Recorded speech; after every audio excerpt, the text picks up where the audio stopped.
My fellow sheep, election season is upon us. Are you one of the 12% of Americans who still approves of our government? Then we need your help to force the other 88% into compliance. Our democracy depends on it. We're an organization called Citizens Against Too Much Unfettered Freedom, or CATMUF. CATMUF is a bipartisan flock of sheep whose goal is expanding government until nothing else remains.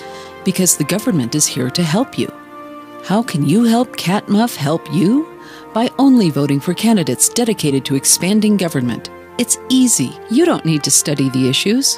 No matter what a politician says when running for office, they're all dedicated to expanding government. And make sure you tell all your friends and family to vote for more government. Here at CATMUF, we don't care if you vote Democrat or Republican, as long as you vote for candidates committed to growing our federal family. CATMUF. Because folks just aren't smart enough to handle real freedom.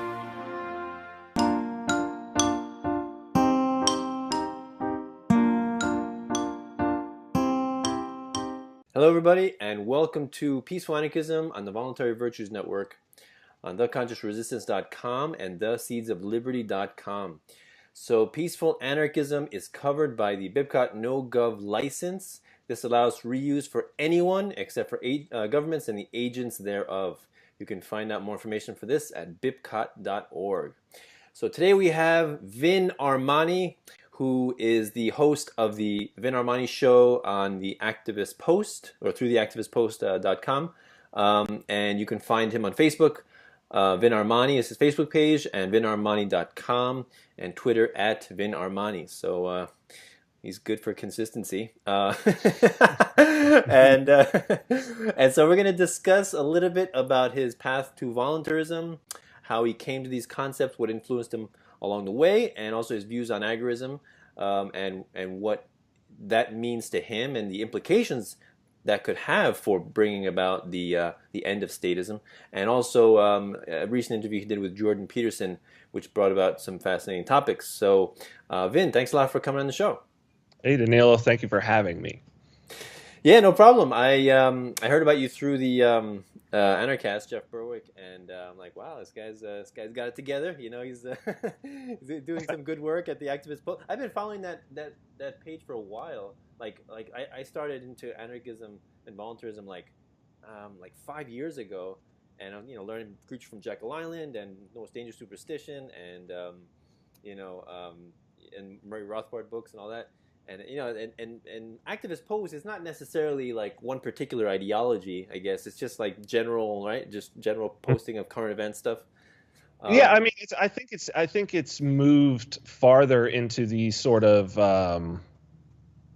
the more of a advocating for a stateless society as time has gone on. I think it really did start out as just kind of a sort of maybe a little bit left-leaning, maybe anti-war, anti-globalism sort of blog. But I think it's so, and certainly with us coming on board, but as well, people like Derek Bros, you know what I mean, and they syndicate like True Stream Media a lot. I started following them before they reached out to me, but it's pretty coherent, and I think that the stuff that's on there it reflects my own views almost every single article. Although what's great is that there are differing and dissenting voices, which I think is sometimes rare in independent media. No, definitely. It's great to have a dynamic, a varied spectrum of voices. But yeah, like you and then Derek Bros. I think I see like Carrie Wedler articles on there. So yeah, so a couple of anarchist authors and content creators on there, which is great. But yeah, so please get into a little bit of your history, how you came to these concepts of voluntarism and anarchism. I think it was a slow evolution for me. It's hard to really pinpoint one particular moment, but I guess I've always been an anti-authoritarian. I've had a problem with authority for a long time, and I was raised by two left-leaning, but relatively, I'd say, conservative when it came to, going out and bucking the system and whatnot. They really wanted me to sort of fit in. I never did, but I when I went to university, I studied philosophy. And it was in really getting a better grasp on logic and on reason, and being able to have some introspection about my own views, that where I always had a strong sense of justice, but it was always very intuitive. It wasn't something where I could really understand inside myself, why is this ethical? Why is this moral? Why is this just? Why is this not just? And I mean, from there, it was just, went back to LA, where I'm from, Southern California, and was involved in the entertainment industry, and then involved in software, which had that sort of logic and reason, working on it every day.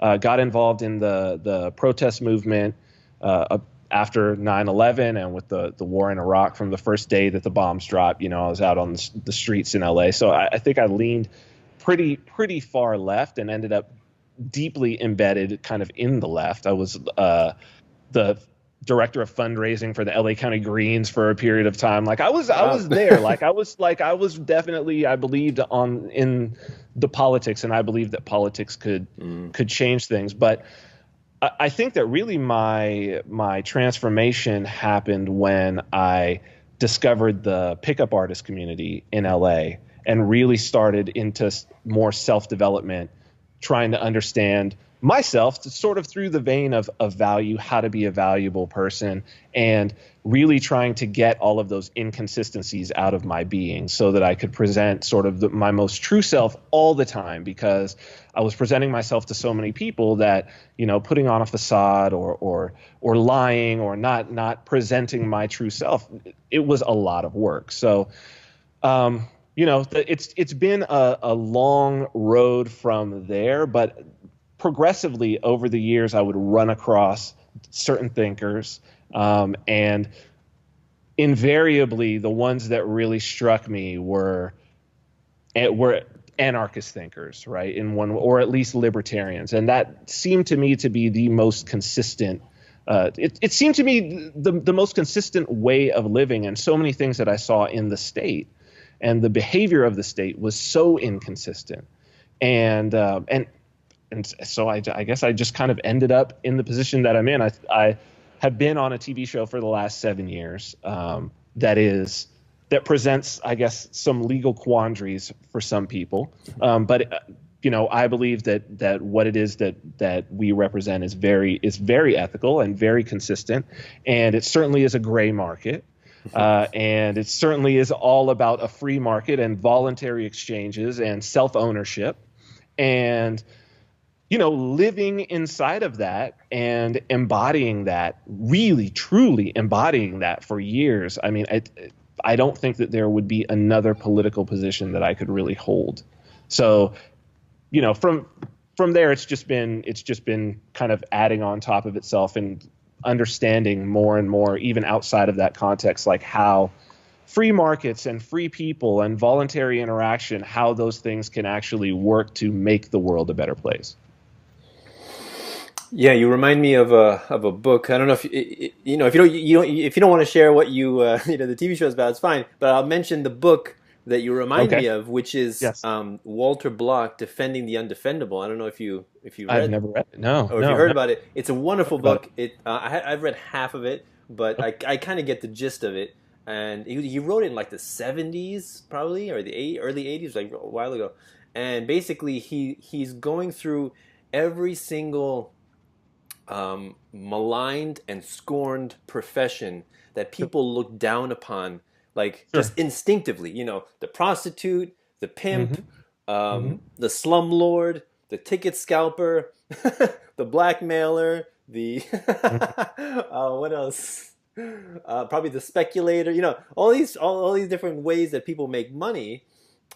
Yet it's like what you said. It's just a voluntary interaction between two consenting parties. And really, if there is no victim, how can there be a crime, right? Right. And that's that's the consistency part, right? That's the area where, when you really start to look into ethics and into morals, that the further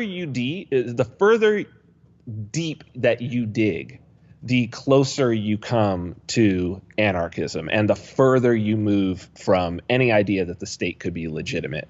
because not only is the state committing crimes that and legitimizing the crimes of the state where there are victims, but they are creating crimes where there are no victims, or they're manufacturing them at sort of out of the ether, and it just becomes all about force. It's all about the gun in the room, and that that the authority doesn't come from any sense of justice, any sense of morals, or any sense of ethics, which is fundamentally, I mean, that's where I think we would all like to see the order in the world come from. And I think it's the place that most people derive the order, in their family, in their personal relationships, in their business relationships. I mean, we don't go and hang out with our friends and we don't come up with the decision of what we're going to do because one of us pulls a gun and forces the other ones to do it. Only the state has that kind of interaction. Yes, definitely. Yeah, definitely. You're right. The gun in the room is the most is the most important thing, and the least the least referenced thing. Right. You know, it's like that's why the origin of all these political euphemisms is not taxation. It's not extortion. It's taxation. It's not counterfeiting. It's the Mandrake mechanism or money creation or quantitative easing. You know, it's not getting a death threat. It's getting pulled over by the police, right? Right. So many euphemisms to disguise. It's not kidnapping. It's incarceration. Right. Or the war on drugs, or right. Or sure. punishing people for having a plant or a leaf in their pocket. Right. Exactly. But yeah, definitely. And you reminded me of a recent conversation I had. I was at the grocery store last weekend, and I was talking to the cashier. It's funny, I get the conversations I get into with these cashiers. And I was asking her, she's a college student, and she said, I said, what are you studying? She said, forensic psychology. And I said, why that? And she's like, oh, because I want to learn about criminals.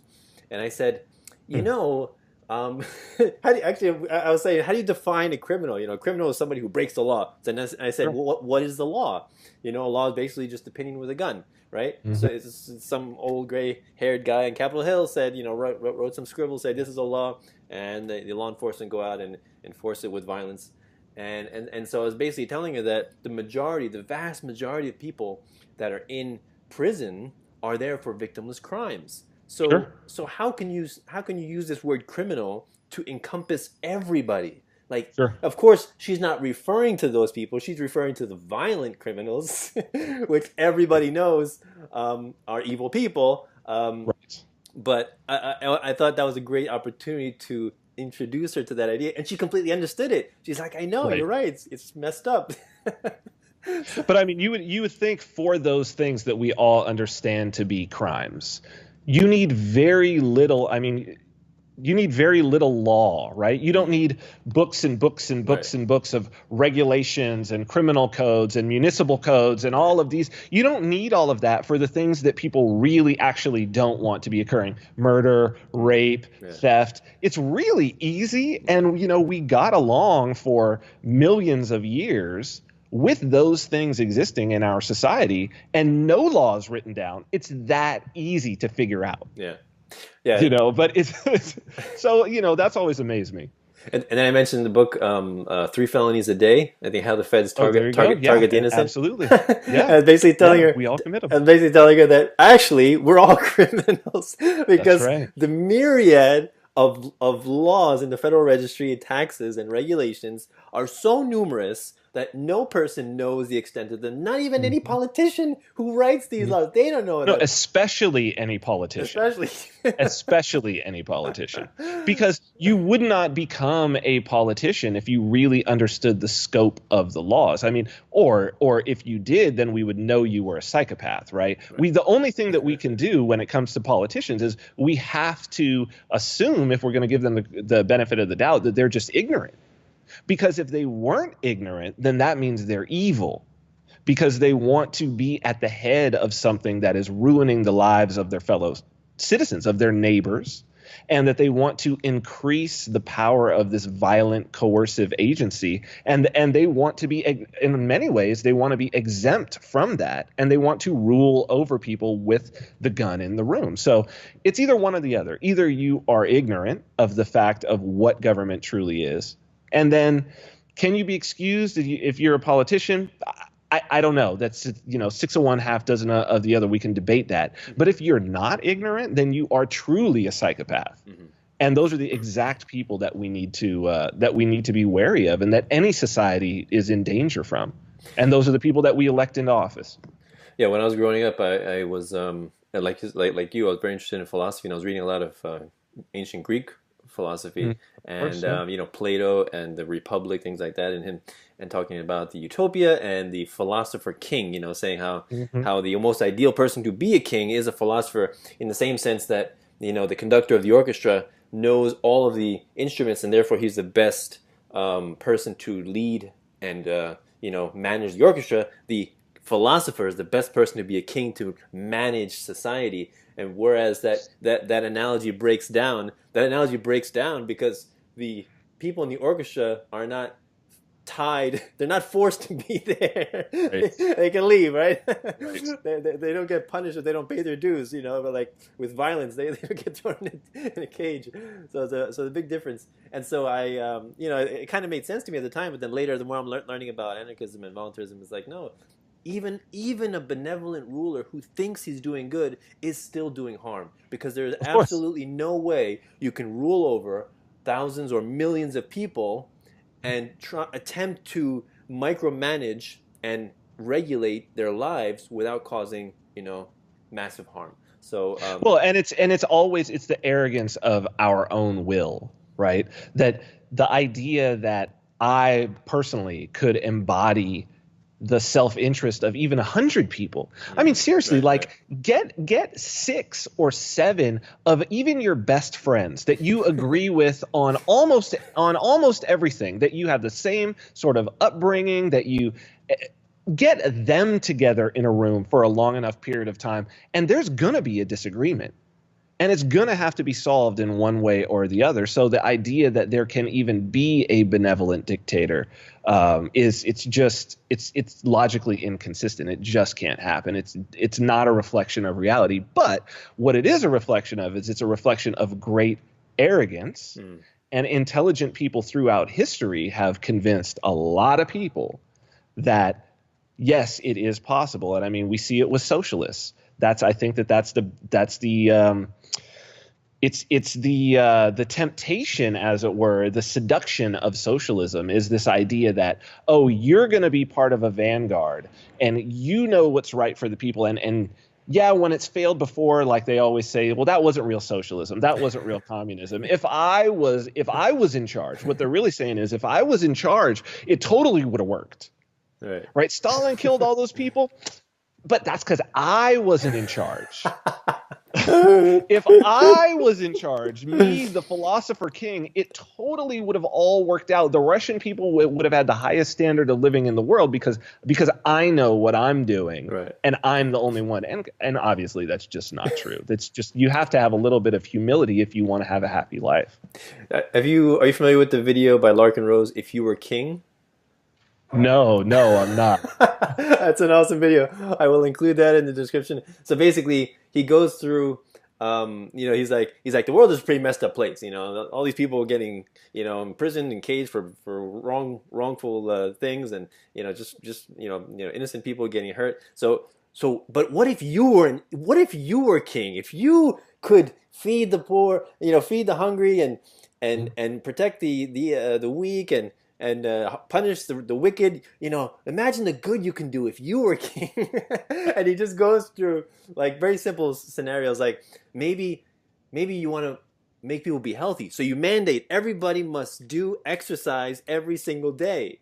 And he's like, sure, but what if one person doesn't want to do his exercise? What are you going to do to him? You're going to beat him up? Or he's like, or what about is health? Eating your vegetables is healthy. Everybody must eat their vegetables. So any mandate, any edict, no matter how well-intentioned, benevolent, has the potential to do harm. And he's like, well, what if you just don't do anything? What if you just sit there and you don't do anything?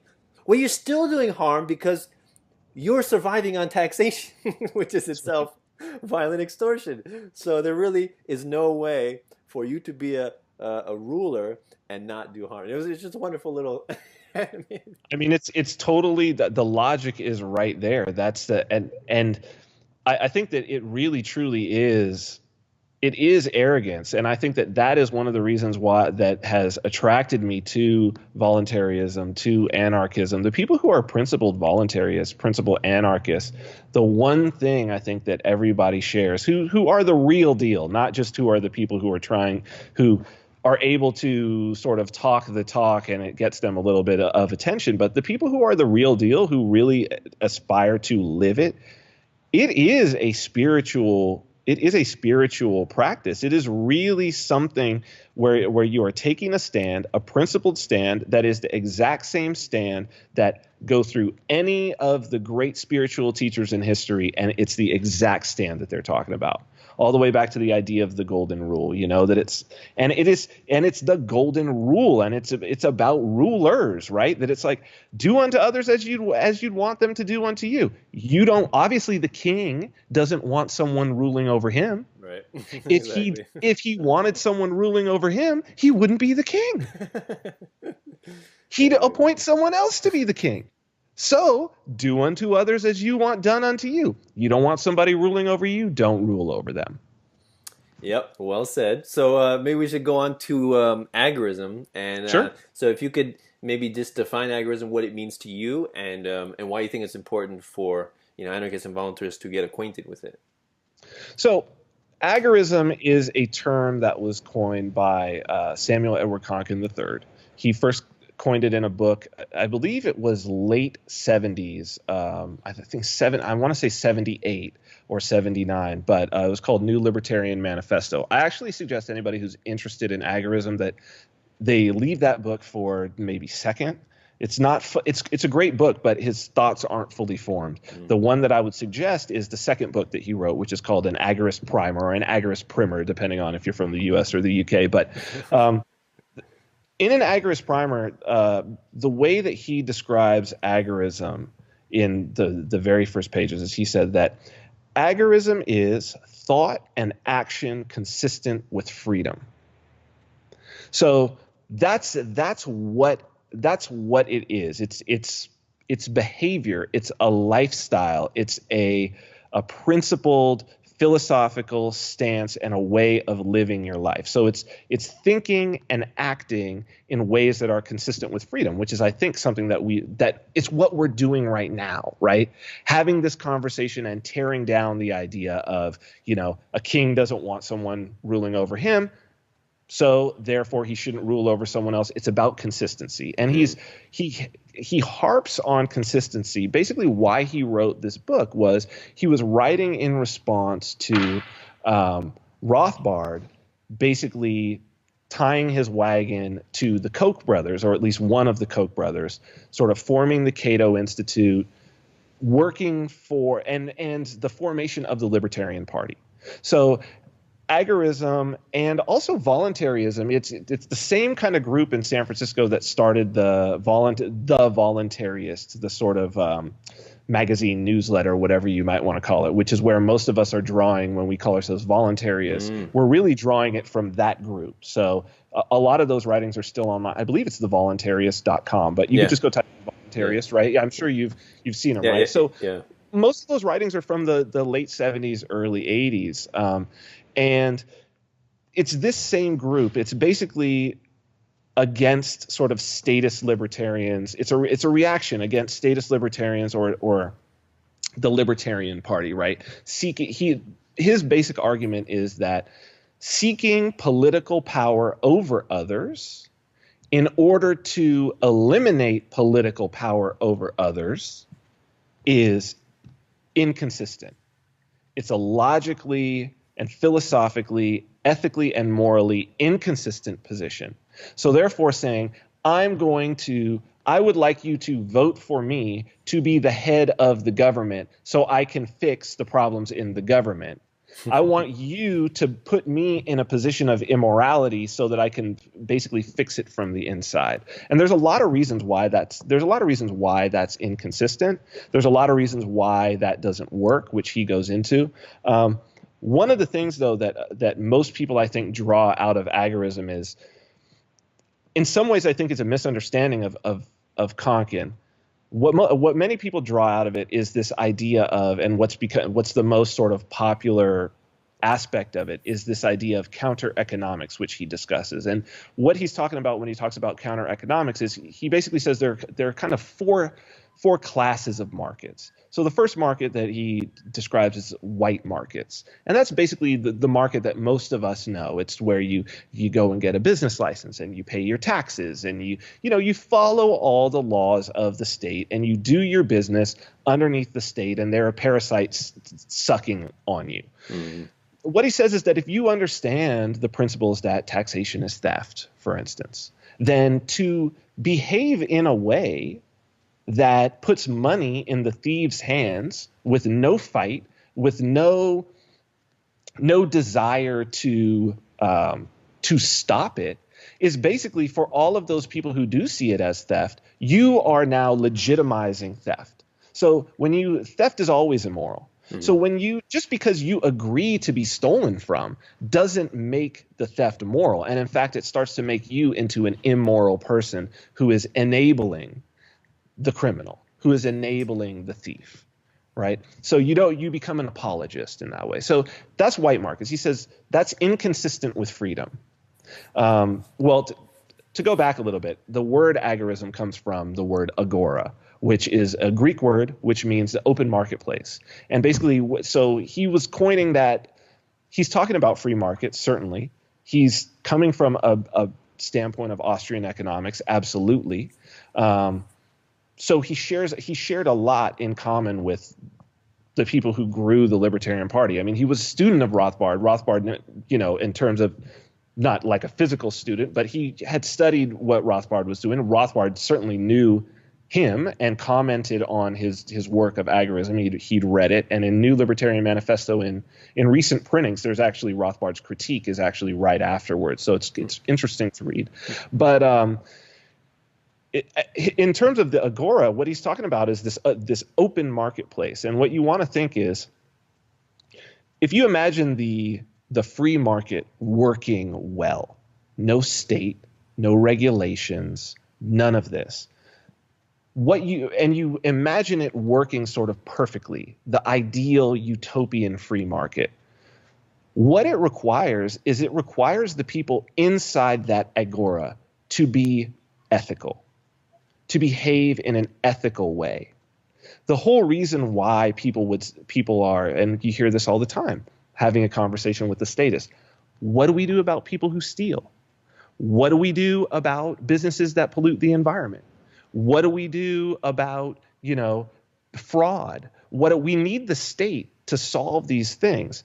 But so really what you are saying is that you don't believe that people can be more ethical than they are. You believe that the level of sort of ethical consistency that we have reached at this point is the end. And you also believe that technology can't provide some solutions to that. I think that we're seeing things like the blockchain where cryptography is creating these levels of trust, where, Uber, Airbnb, I think until these businesses were actually done, I mean, you've got single women going and staying in the homes owned by strange men who have keys to the house, who in some cases are staying in the house when they're there. And this is thousands, maybe hundreds of thousands, probably millions every year of people doing this. And where are all the murders? Where are all the kidnappings? Where are all the people getting their stuff stolen? Right? This is the agora, because most of us actually behave pretty ethically on a day-to-day basis. There are the unethical actors. So those unethical actors, Konkin really moves into this other market, for the most part, called the red market. And that's the market where it's predicated on violence. So these are hitmen. These are violent drug cartels. This is the military-industrial complex. These are private military contractors, et cetera, people who traffic in blood. He calls this the red market. But he says that where the agora can grow is in the gray and the black markets. I for one, really believe that the place is the gray market.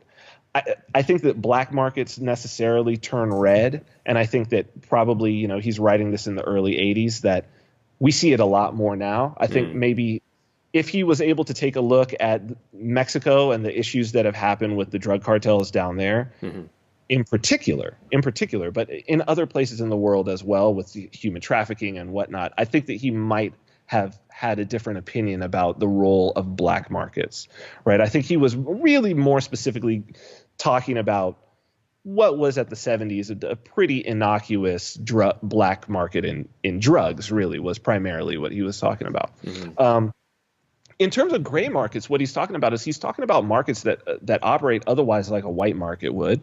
Could be a store, whatever. You know, a store that takes cash only, pays their employees under the table, and doesn't pay taxes. This is a gray market, right? This is a gray marketeer. This is somebody operating in the agora, because that's what a market would look like if there was no state.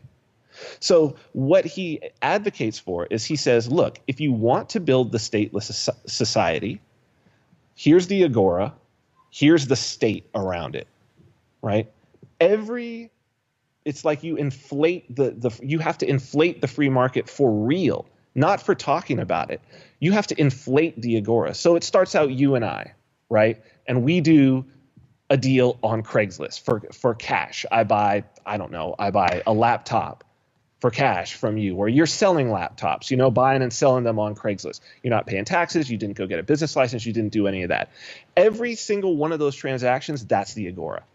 And what he says is that when you start expanding out the agora and you make a decision, particularly entrepreneurs starting a business, you make a decision that I'm going to go gray market with this for a principled reason. Like, it's not just because I don't want to pay taxes, but so he says it's two things. It's thought and action. So it's the counter economics, which is the gray and black markets, and it's libertarian thought together. So you're doing this because you have a philosophical and principled problem with contributing to the state as a white marketeer. So you're looking, as the agora expands, the state loses ground. And each area that it expands into, so maybe it just starts out at a retail level, and then it's a wholesale level, and then it's manufacturing, and then it's agriculture, and then it's protection, right? As we come up with these solutions, and we have solutions like the blockchain, like Bitcoin, and it's banking, and it's, you know, money transfer, and it expands and expands and expands until you eventually, his idea is that when people are being agorists, when a critical mass of people are agorists, it expands. It leaves more room for people to see that this agorism works. They're spreading libertarian thought. They're pushing the idea that the state is immoral. It's giving people a moral basis to act inside the gray and black markets. And as that expands out, the state just loses any ground. So maybe at some point, with an established agora, the state is still there, which I think most agorists understand that. It's not about collapsing and destroying the state. It's this vision that at any given time, the state is still there as a remnant, but it just can't even touch you. It's so small and impotent that it can't exercise its will in the agora because, for instance, the power of the protection inside the agora, or the power of the privacy. You're seeing that with Bitcoin right now, where the IRS has to go after third parties like Coinbase to get their records, because otherwise the IRS can't tax it. The IRS can't, they don't have the technology, they don't have the ability to do it. And as we see the third parties start to go away, and we see people have their own nodes, which is coming, and have the blockchain interactions between each other, the government just can't touch it unless you give it to them. And the reason that you won't give it to them is because we've spread libertarian ideas, and people understand that no taxation is theft. It's not your civic duty. As a matter of fact, it's the exact opposite. Your civic duty is to not give more money to the murderers, to the thieves, to the kidnappers. Your civic duty is to build the agora in a peaceful and ethical way. So that's what agorism is. It's a practice, and it's a belief about how we move from here to a free market, a truly free market. And the free market just means free people. So it's action and thought consistent with freedom. Beautifully stated. I was just thinking that I really believe that kids, teenagers, are inherently agorists in the same way that when we're all born, we're inherently anarchists, because we don't really recognize authority figures until you have an authoritarian upbringing, until you go to government school, until you things like that, and you really learn your place of being inferior. That's right. So kids, because around here it snows a lot where I live, and so we had these two teenagers come by wanting to shovel our snow for $20. That wasn't tax, And I'm sure as a teenager who doesn't really know what taxes are, they just see $20 like, this is awesome, and then the father comes or the mother and says, you got to pay tax on that. And they're like, what? Why? It's your civic duty. You have to do your duty to society, your obligation for being a citizen. And it doesn't make sense. Well, I mean, the interesting part is that most people's first real experience with taxes actually isn't that. Most people's first real experience with taxes is the first paycheck that they get, right? And the thing is, it's just gone. And I think almost everybody has had that same experience of looking at the check, right, of having thought how much it should be, right? You've calculated it in your mind. Okay, first paycheck, all right, man. Like I was working for 2 weeks. That's 80 hours. I was getting paid whatever it was. You're like, right, okay. And then you look and you're like, what the fuck? What is this? And what is this Social Security? And what is this? And if you're in a state that takes state income tax, you're like, it's not even in your head, right?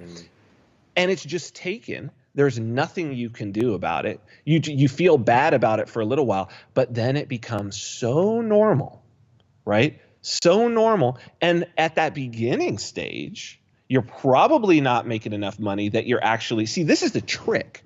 It takes so much indoctrination to get people to do the things that the state wants to do. That's why they spend so much money on public schools. That's why they spend so much money on propaganda. It's because it's – hard.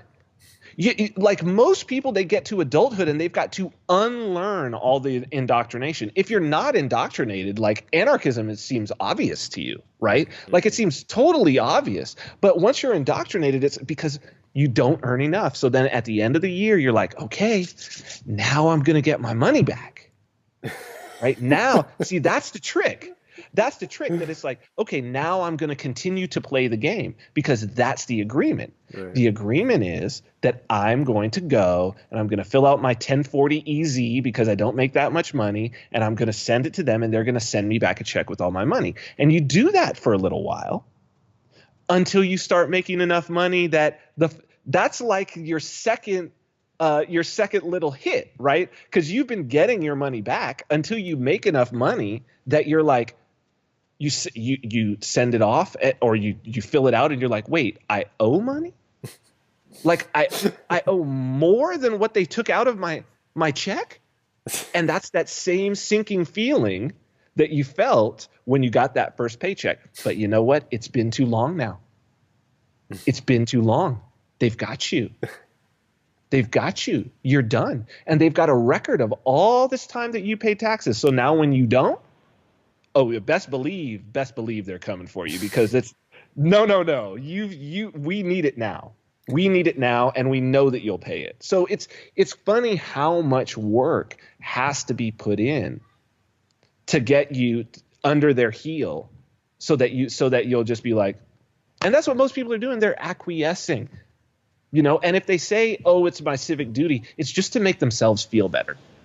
It's just to justify and rationalize how shitty they feel and how much they've been stolen from. You know what I mean? For them to not feel like, because what's the alternative? The alternative is to be like, wow, I've let myself be victimized for how many years now? And I've done nothing. I've let this person. It's like the kid who's got a bully, and eventually at school, and eventually the kid just knows. The bully walks up and he goes, sticks out his hand, right, and he's beat this kid up for his lunch money so many times that the kid's just like, all right. And maybe at some point the kid even identifies it like, oh, hey, here. Yeah, I know, right? It's that time. It's that time of the reaction. It's that time of the month again. You know what I mean? So yeah, man, that's what it is. It's a big giant bully that's very successful and has been for 10,000 years. Yeah, and people who say taxation is voluntary, it's really a confusing statement, because it's like you said, if a mugger comes up to you with a gun and says, "Give me your money," and you give, maybe you're happy. Let's say you're happy to give it. Is it not theft because you're happy? No, you had no other choice. Basically, it's die or right. Give your money. And so basically, most people act out of self-preservation, right? They don't want to be harassed. They don't want to be investigated or have any kind of attention on their lives. So they give in, right? But I'll tell you a funny story. So in my family, there's a lot of Democrats, and and my mother is a passionate Bernie Sanders supporter. Ooh, socialist. And so with this podcast, like, I don't make a lot of income. I get donations, $100, sometimes $200. And so when I got a good amount of donation, my mother's like, "So, are you gonna pay taxes on?" And I just laughed. I didn't know what else. Of course, what else can you do, right? I think she was serious too. I mean, I'm sure she was. I'm sure she was. But I couldn't help it. I mean, the funniest thing to me about the whole taxation is voluntary thing is, okay, I can understand that. Let's say for this person, if they're speaking from their own experience, right? I'll take them at their word that they're like, "No, I voluntarily pay taxes. It's not theft. I voluntarily pay it." And I say, "Okay, well, what percent do you pay? How much did you pay? Let me see your last tax return. Like, what was the amount on it?" And maybe they paid, and they're like, "Okay, it was, this however many $1,000 and however many cents." And I'm like, "Why that amount? Like, if it's voluntary, why didn't you send an extra 20? Why didn't you send an extra 100? Yeah. Why didn't you send another 10% of your income since it's voluntary?" Because you know what? The things that I do voluntarily, if they're good, if they're things that I'm happy to do, I don't just do them a little bit. You know what I mean? It's not like I'm like, "Hey, I'm going to the beach, but I'm only going for 15.3 minutes." It's like, no, I'm gonna go from sun up till I'm so exhausted. Right. So it's like, so if it's voluntary, why didn't you give till it hurts? Why didn't you only give the minimum that you were asked to give? And that's the reason why. It's because it's not voluntary at all, and they're just justifying it to themselves. Exactly. Before we go, please get into your interview with Jordan Peterson, because I think you covered some very fascinating topics in that. Well, it's interesting. It at the time that we're recording this, I actually recorded it yesterday, which was the 20th. So Monday, the 20th of February. I'd advise everybody to go check that out. YouTube.com/Vin Armani. It was a great interview. He's somebody that I'm sure a lot of the people who watch you are familiar with. For the people who aren't, very interesting guy, and has, I think, while he doesn't ascribe to being an anarchist per se, his work actually deals a lot with what the state is on a psychological level, tracing all the way back into the mythology of Egypt. And really, it has improved my own understanding of what the state is, what the psychology behind the state is, sort of, and not just that, but broader than, he's saying the state not just as government, sort of as we say the monopoly of violence in a particular geographic area, not necessarily that, but the cultural order, as it were, right? The rules, norms, and the cultural order, that which brings order out of chaos within any group of people. He's more referring to that as the state, and that the state over time does get old and corrupt and willfully blind, and that's part of the mythology of ancient peoples, like I say, stretching back 6,000 or more years, 10,000 years even, and that this is something that people have understood on a spiritual and psychological level for a long time. But in that particular interview, one of the things it's really helped me in terms of my understanding, and I've had a lot of revelations actually about agorism itself, through that conversation that really, even since the beginning of time, that the real message has been, if you want to improve the state, if you want to fix the state, if you want to see it be different, it's not about an external change. It's about an internal change. It's about behaving in a way that is morally and ethically consistent in your own life. In your own life only. That's it. Like, there isn't anything more than that. And that when you have a group of people who are behaving in a way that's morally and ethically consistent around each other, well, you get what Konkin called the agora. You get a state that works. You don't need violent coercion.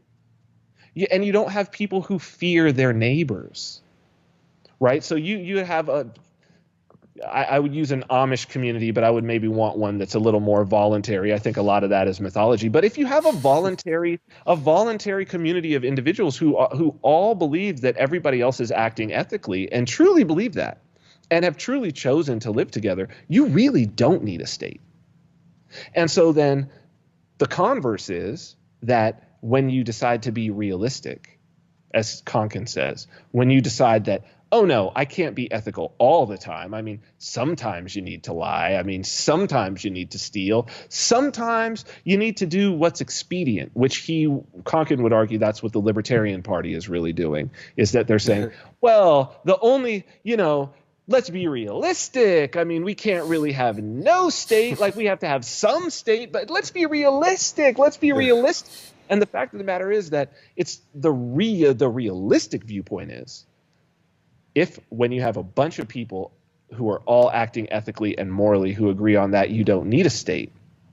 When you have a bunch of people who are lying to themselves and who, in whatever vein, maybe on this little issue, but I think taking political action is a big issue. Running for office, I think, is a big issue. But when you get those people together, acting inconsistently, acting immorally, you get enough of them in one place, you're going to have the state.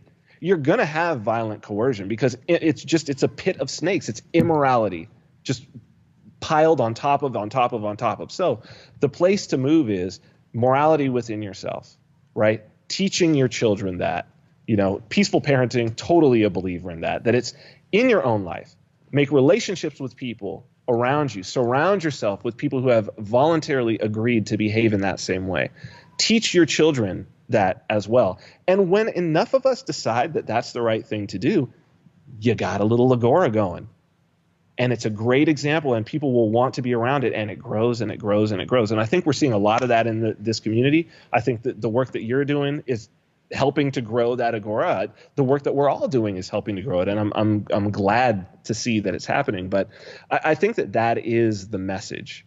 For me, that's the message. That's why I call myself an agorist, is that I'm about making that change inside myself and helping people to see through example that's the moral choice. And I think the stateless society flows from that. Anarchism flows from that. So voluntarism flows from that. It's a logical progression of that behavior. Sometimes I define the state as the way Mark Stevens does, which is it's just the state doesn't exist. It's just men and women with guns forcing you to pay them.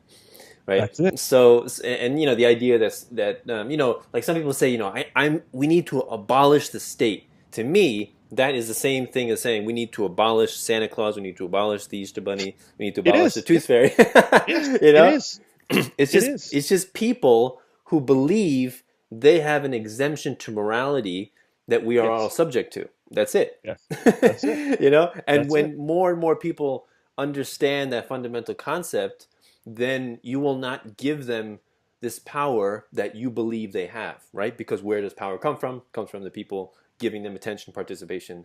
And in fact, what is true and what has been true, and the reason why I often tell people morality and ethics, at least as I understand it and what has become clear to me, is that it's not a prescription, it's a description. Right. Exactly. It's not that somebody sat down and said, what is moral? Let me see. What is moral? Okay, don't kill people, don't steal. No, it's a description of, when everything is going good and we're happy, How are people behaving? Right.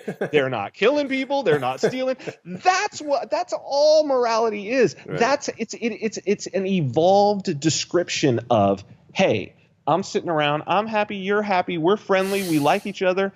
What are the rules what is it that we're not doing right now that if we were doing it, we would not be happy? It's just a description.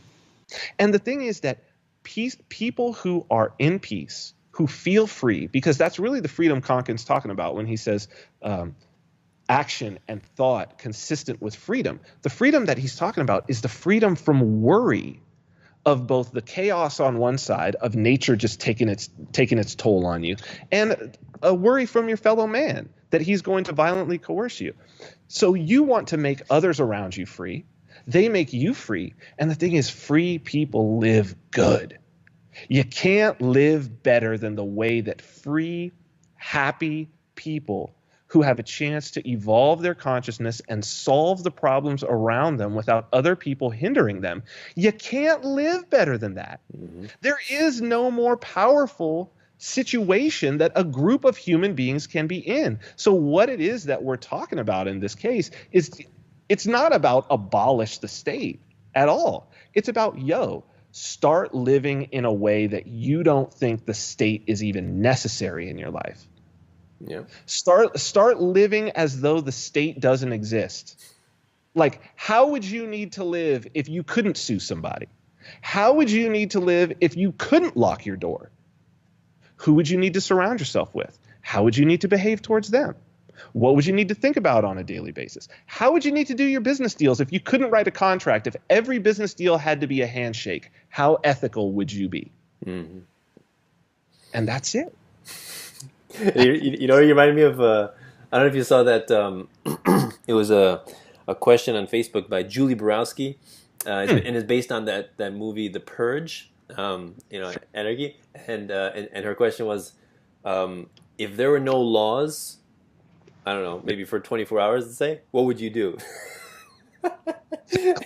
And the top comments with like the most likes was like, open a lemonade stand. Right. Exactly, man. Drink raw milk. Do an improvement on my house. Cut hair without. Isn't that amazing? Braid someone's hair without. Isn't that amazing, man? That it's but so and the interesting thing about it is that, and I think that this is something that certainly as anarchists we need to explore more. And it's not to certainly end this thing on a downer or anything, but those people that the statists are worried about, right? Those people that they have been indoctrinated to be worried about are so few and far between. I do believe that they always exist in society. Sure. They're the people that I think that we call psychopaths.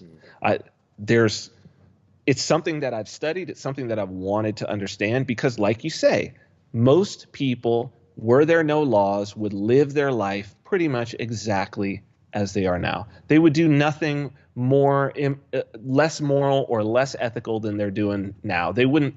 The people who are not killing people, not stealing, and all of these things out of fear of being caught, I would actually prefer to know who those people were. Personally, I would actually prefer that there were no laws and that those people felt the license to go and do what it was that they were going to do. Because you know what? You clean up society really, really right, fast. Exactly. Exactly. You know exactly. Like, I don't want you to be held back by laws. Now, the real psychopaths aren't held back by laws anyway, right? True. But, all of these things where people are like, well, if there was no state, prime example, The Purge is about it's a state holiday. The Purge is this idea of it's a law that there's the purge. Like, the purge wouldn't exist in a stateless society. You understand what I'm saying? Right. That's the crazy part about it. Like, the purge, the whole basis of the idea of the purge is that it's a statist creation. So if you're worried about the purge, you should be worried about the state. Because in an anarchist society, you don't get the purge. Because if the purge happened, that would be the end of the society. You wouldn't be able to put it back together again. And quite frankly, there aren't enough. Those people would be weeded out. It wouldn't be one day of the year where they were all able to get together in psychopathic groups and go out and hunt people. They do it themselves from a young age, and they would be, okay, that guy, he doesn't get to participate. Oh, that guy's over there killing small animals. We know what's going on with him. Like, we've got a little, he somehow gets lost in the woods, you know? Like, I hate to be kind of morbid and you know, some people may be like, oh, that's evil, but that's how tribal societies hit. You think there weren't psychopaths in tribal societies? Right, exactly. Right. You think that there wasn't some paranoid schizophrenic who showed up in some indigenous society every once in a while? Like, you know who those people are? From a very, and I'm not trying to be cruel about it. I know that we would like to take care of everybody, but when you're in a situation where there is no state hospital to lock them up in, there is no one with a gun, and nobody's interested in holding a gun to their head or locking them in a cell. You know, society has ways that it figures it out. We have our solutions now. I mean, is incarcerating millions of people for victimless crime better than dealing with the occasional psychopath? You know, as Thomas Sowell says, there are no solutions, only trade-offs. And that's the trade-off, right? So, I mean, that's something that I'm still exploring more of how to sort of talk about that, because I think it's something that certainly scares a lot of people and definitely scares a lot of statists, because that's why they want the state, to protect them from psychopaths. Unfortunately, it's the psychopaths who are most interested in having power. Right. You know, all you got to do is look at a presidential election. And if you don't see the psychopaths standing on either side, or on all three sides, or on all four sides, right? If you don't see the psychopaths that are the top contenders, and you don't see them as the top psychopaths, then you really do not have your eyes open. Exactly. So before we go, I want to ask you a question, but I also want to say my definition of agorism, the way I describe it to people when they ask me, is transacting outside of the state, raising your kids outside of the state, having your business outside of the state, just living your life outside of the state, not recognizing its existence. As though it didn't exist. Right. Live your life as though the state didn't exist. That is agorism. I mean, that's it. Yeah. Yeah. And so I wanted to ask you one question, because when you talked about the Libertarian Party and how Konkin was critical of it, and how they, you know, aspire to positions of power, and how contradictory that notion is. What are your thoughts on Adam Kokesh? I'm debating him tomorrow, actually. Oh, really? I'm doing a live debate with him tomorrow. So it's funny that you bring him up. So yeah, I mean, that's definitely, well, you know, he's running for not president. And so in many ways, he's already won, because he's not president, right? So he's incumbent. Why are you running? Stop running. I'm not president. I'm not president either. I figure he's running for re-election, I guess, as not president, since he's already not president. Look, I think my belief with Adam is the Libertarian Party is not going anywhere. They're going to be around, and the state is not going anywhere in the next 4 years. And if I would want anyone to be running for Libertarian Party president, I mean, it's very unrealistic to think that he would win, but simply anybody running, I would prefer him to the goofballs that would like to run and that they've trotted out to run. Would I prefer Adam Kokesh to do that? Absolutely. Do I respect him for bringing a lot of people to? I know that he has brought a lot of people to this way of thinking. I have to respect him for that. Sure. And I think that he actually plays a, you know, while he's never espoused to be an agorist, he's living his own truth. And what I do know is that there is no doubt that by him doing what he's doing, that he will bring a lot of people through that little entry point, you know, and on to anarchism. I think he'll do that more effectively than Ron Paul did. I mean, I talked to so many people who are anarchists, and they say that was their first entree into this whole thing, was the Ron Paul campaign, that they started out as statists, and that they, through that, Do I think he's a more effective bridge than Ron Paul? Absolutely, man. The guy's fucking dynamic. So, do I think he's going to win? No. Do I think that he's taking a morally consistent principled anarchist position? Absolutely not. But do I think that there's a whole lot of value in him doing what he's doing for us moving toward a stateless society? 100%. So, I mean, that's that's what I feel about him. Yeah. I would also recognize that, he has made tremendous, he's really helped a lot of people, make the transition, like with his Man in the Street videos, with his book, with, so many things that he has done. He's really helped a lot of people come to these concepts and understand them much more deeply. But, for me, even somebody who's a libertarian or an anarchist as a president, and like he said, he's like, if I'm president, we're gonna take it down. What does he say? From the top down, we're gonna end this program, end that program. And so basically, the way I look at that is, it's kind of the same way as people say, well, the state is good because the state got rid of slavery, or the state is good because the state got rid of the Jim Crow laws, right? A law was passed. Those wouldn't have existed without the state. Right. So chattel slavery was the function of the state, right? It was state sanctioned.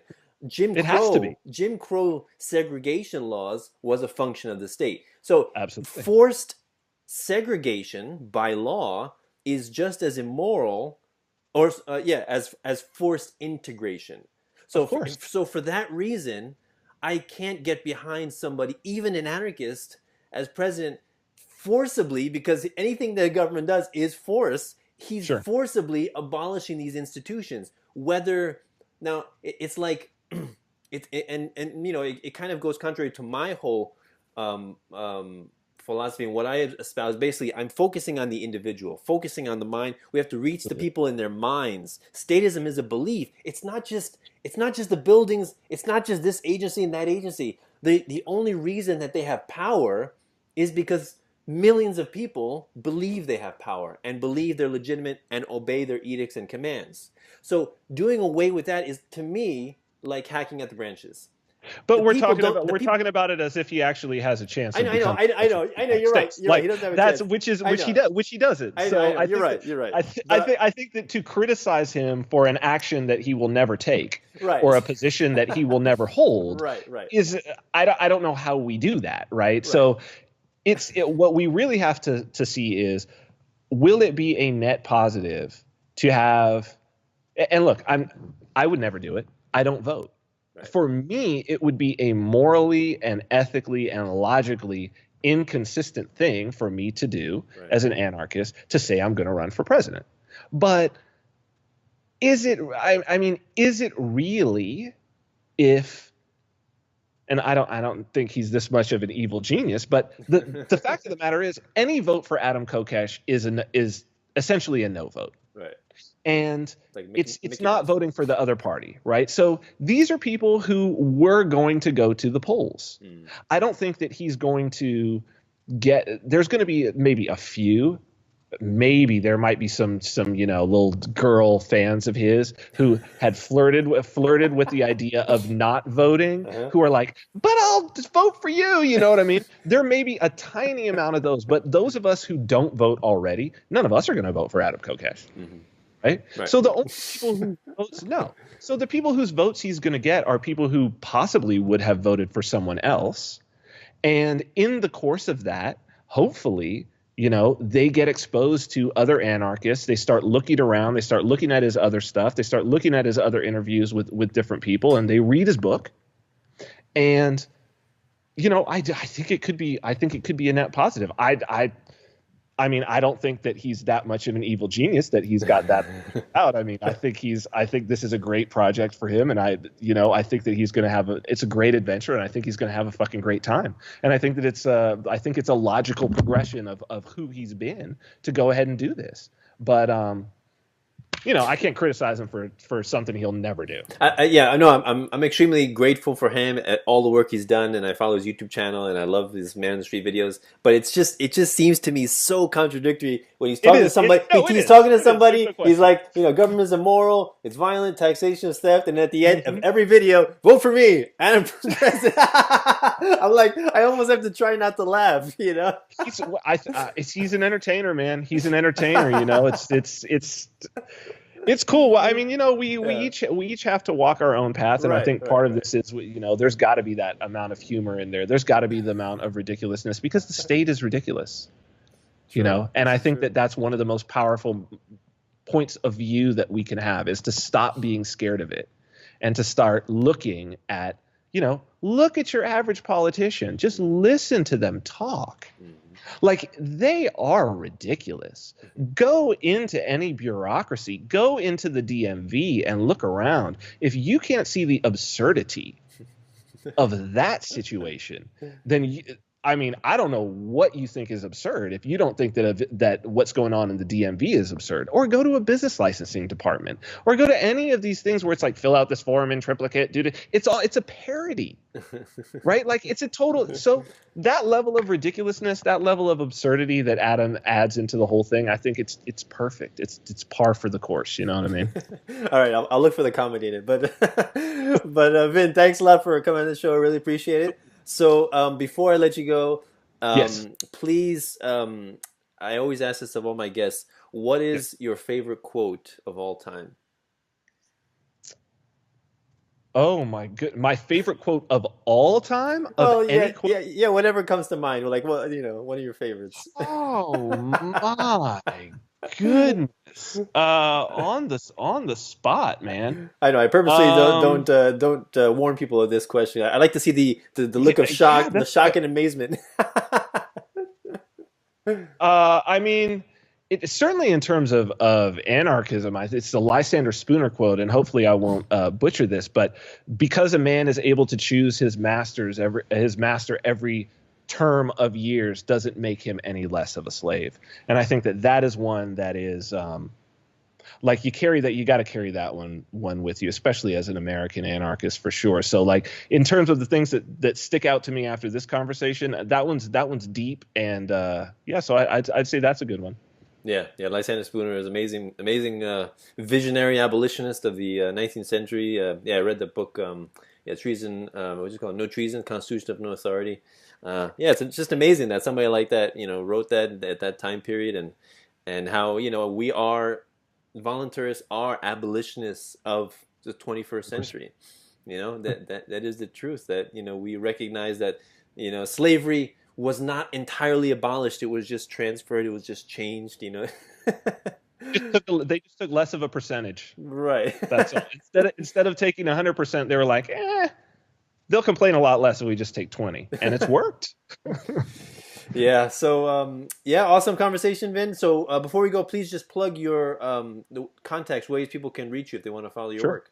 It's very, again, it's Agorist, so it's very consistent. Vinarmani.com, one word, of course, at Vin Armani on Twitter, Facebook.com/Vin Armani, and YouTube.com/Vin Armani. And check out our show, The Vin Armani Show. We stream live on all of those platforms every Monday.